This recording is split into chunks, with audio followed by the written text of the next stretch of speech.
Isang araw lang, nakaubos kami ng 35 na piraso ng custard. Isang araw lang yun.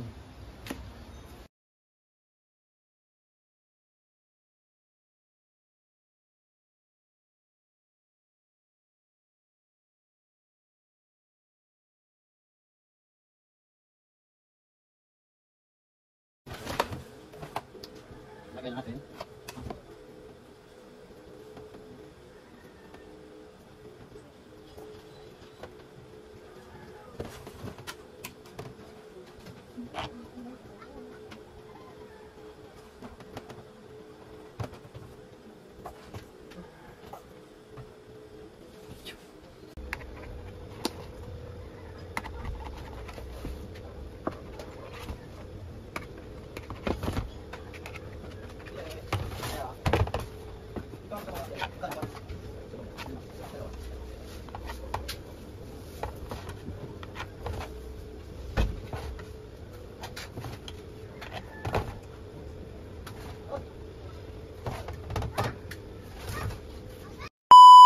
Basta mga kabikers, for today's video, mag-tutorial tayo ng commercial custard cake recipe para to sa mga bikere, mga kabikers.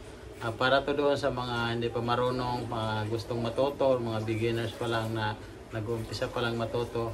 Para sa inyo ang video na to ngayon. Kung gusto mong matuto, panoorin mo lang tong hanggang matapos tong video natin. Sigurado ako makakakuha kayo dito ng aral. Kung gustuhan nyo, huwag nyo kalimutan subscribe para updated pa kayo sa mga video natin na gagawin. So hanggang dito na lang, huwag nating pa-abahin. Umpisahan na natin in 1, 2, 3, 4. Let's go! So yan, ang first natin gagawin is gumawa muna tayo ng syrup. Ganito. Sokal lang yan. Tapos isinalang sa apoy. Tapos pinaapoyan ng dandahan lang para hindi masunog. Yan, bali tatlo to. Yan, hindi ko na naipakita yung pag-syrup kasi madali lang yan. So yan, pagkatapos kailangan natin ng ating bowl na malinis. Langgana, syempre. So yan mga kabikers, paghiwalayin mo natin yung ating egg yolk at saka yung ating egg white. So ganito lang. Pwede ganito. Kung baguhan ka pa lang, hindi ka pa marunong. Yan.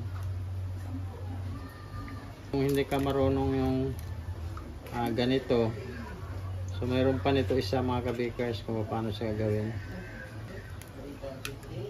Ganunin mo siya.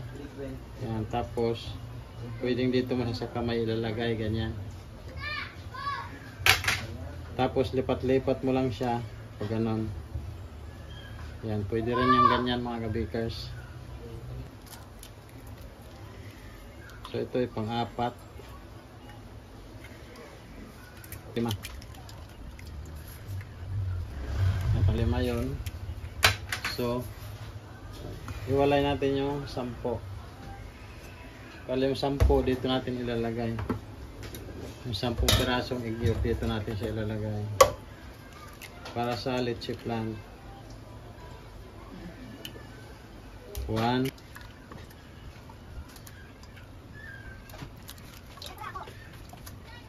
4.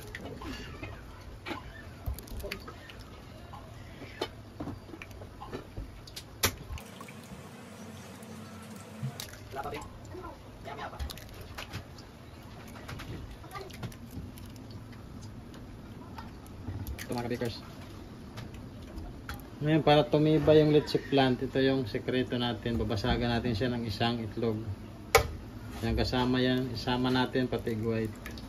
Para matibay yung ating leche plant, hindi siya basta-basta malulusaw. Lalo na pag bago ka palang gumagawa. Yun lang ang technique para hindi malusaw yung leche plant mo, para mabilis siyang titigas. So bali lalagay na natin dyan yung ating asukal.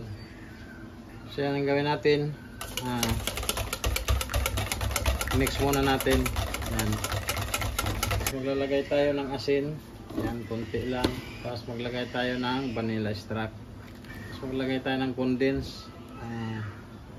Bali yung condense dito na gagamitin ko is 1/4 lang ng lata na to. Bali isa ito, 3 beses ko to siya ginagamit. Lagay lang yan sa ref, di naman nasira yan. Yan, mix lang natin. So, maglagay tayo ng white sugar. So, yung condense, optional lang. Pag walang condense, pwede nyo ito ubusin yung 1/4 na asukal. Nga, dahil may condense, balang ilalagay ko dito is 150 lang. 150 grams. Yan, bali iwan natin yung 100 grams. So yan, mix lang natin. Lagay natin yung ibap. Yan. So yan, okay na to. Mimix na lang. Tapos yan, okay na yan. Ililipat na natin siya dito. Gamit na tayo ng pantakal para pantay-pantay kasi tatlo to.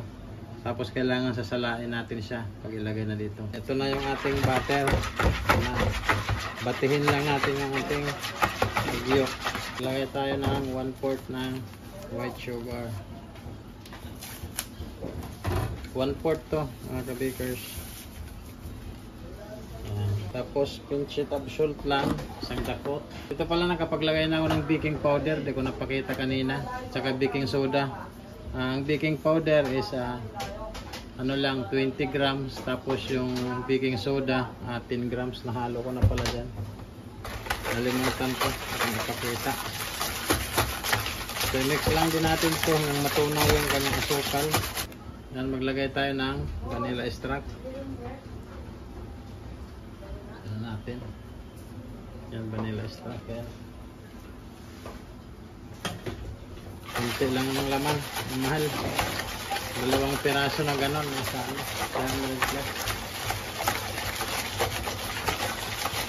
pero maganda, mabango. Lagyan natin yung mantika. Ayan, kalahating can. Sukat ito ng lata ng ibap. Tapos tubig, 1 cup.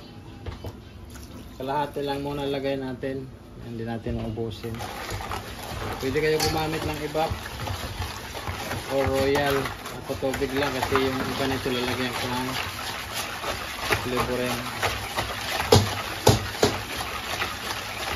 So yan, mix lang natin habang mayroon pang mga buo-buo ng sukal. Ilagay na natin yung ating cake flour. Ulit ko nandito na yung baking powder at saka yung baking soda. Hindi ko na ipakita kanina.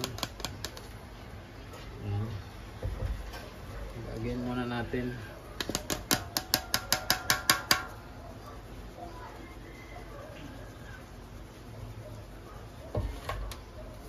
Busin lang natin. Ayan. Pang commercial lang to na recipe mga ka-bakers. Pang ano lang ba? Pang binta lang talaga to sa mga bakery. Bago natin ilalagay yung tirang tubig kanina.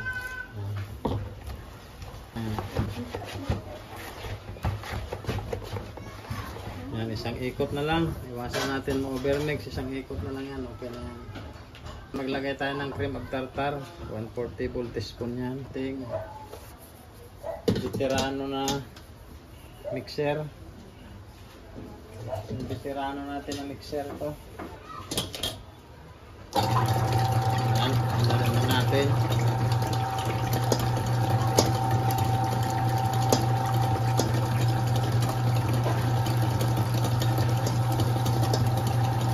So pag ganito na siya, umalsa na, ilalagay na natin yung ating white sugar. Dahan-dahan lang paglagay. So yan mga ka-bakers, pag ganito okay na siya. Matayo na. Lagay na natin dito. So dalawa yung choice mo dito sa paglagay. Pwede ka gumamit ng sandok, or kung may guantes ka, pwede mo yung gumamit ng guantes. Yan, ganun lang. Ito yung mabilisan na paggawa. Kasi kung gamit ka ng sandok, tagal din. Pag mga ganito, sa malinis lang, okay na yan. Hindi ka mag-consume ng malaking oras. Tapos ganun lang ang pagmasa nito mga ka-bakers. So yan natin sa tray. Yan, kailangan pantay yung leche flan.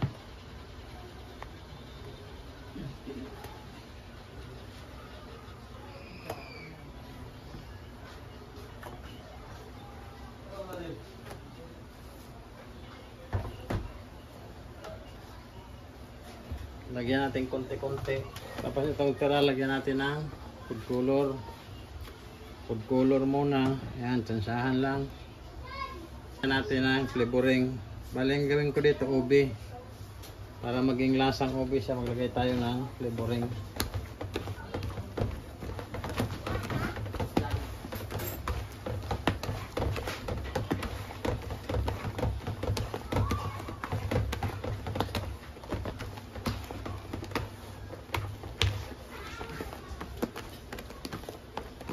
Yan, ganyan. Ubi na siya mga kabakers.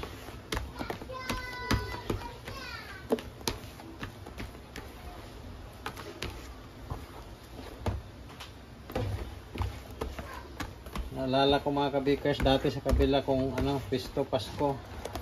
Isang araw lang, nakaubos kami ng 35 na piraso ng custard. Isang araw lang yun. So ayan.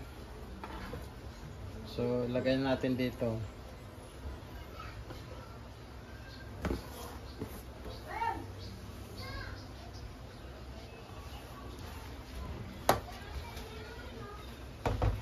Yan. Tapos, isimutin na lang natin.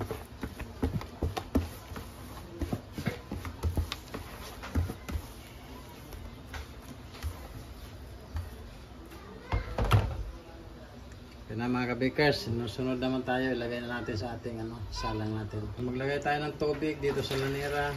Yan, ganyan ginagawa ko. Tapos, ilagay natin yan. Yan. Tapos, salang na natin. Lahat yan, ganyan ang gagawin, lalagyan ng tubig. Yan, bale, ito yung dalawa natin. Nalagyan natin ng tubig. Lagyan natin.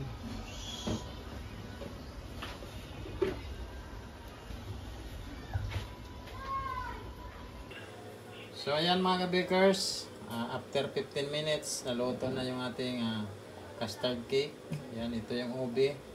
15 minutes, bali medyo ang init ng ubi nito ay nasa 200, no? Sinabay natin sa pagluto natin ng ating mga dipalaman.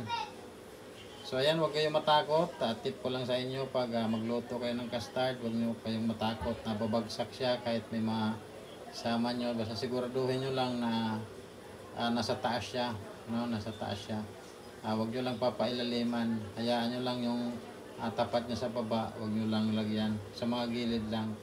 Para hindi siya, para maganda yung alsa ng kanyang mamon. So ayan, bali papalamigin ko lang nito. Kasi kahango lang. Mamaya, titingnan na natin yung kanyang litchi plant. Siyempre, huwag kayo makapal yung litchi plant nito. Manipis lang talaga ang litchi plant nito kasi komersyal recipe to, pangbenta to sa mga sa bakery, kaya medyo manipis lang yung litchi plant dito mga kabakers. So mamaya tingnan natin, tabayanan nyo lang, dito natin i-slice na yan pag malamig na. So ayan mga kabakers, tanggalin na natin. Bali ganito lang pagtanggal nya. Ayan. Tapos lagay ito natin dito sabay taob, yan. Yan lang. Tapos ilahin natin siya pataas. Yan. Diba? Ganyan lang mga bakers. Continue lang natin. Yan kita.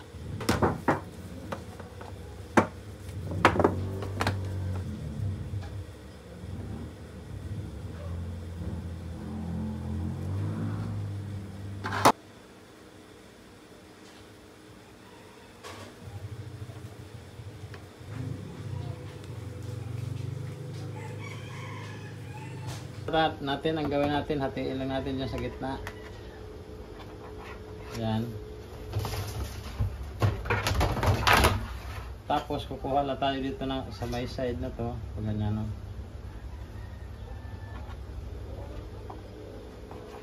Yan. Tapos hati na dito.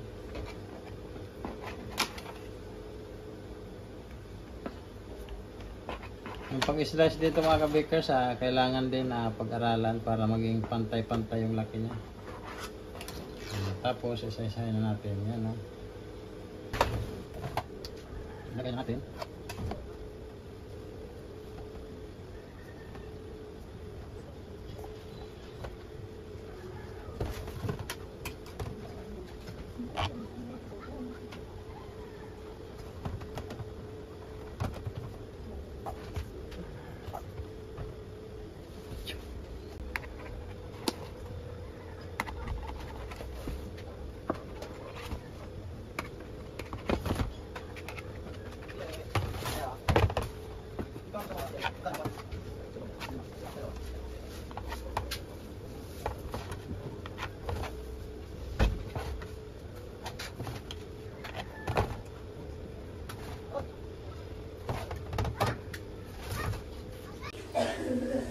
So yan mga ka-bakers, dito na natapos yung tutorial natin sa ating commercial recipe for custard cake.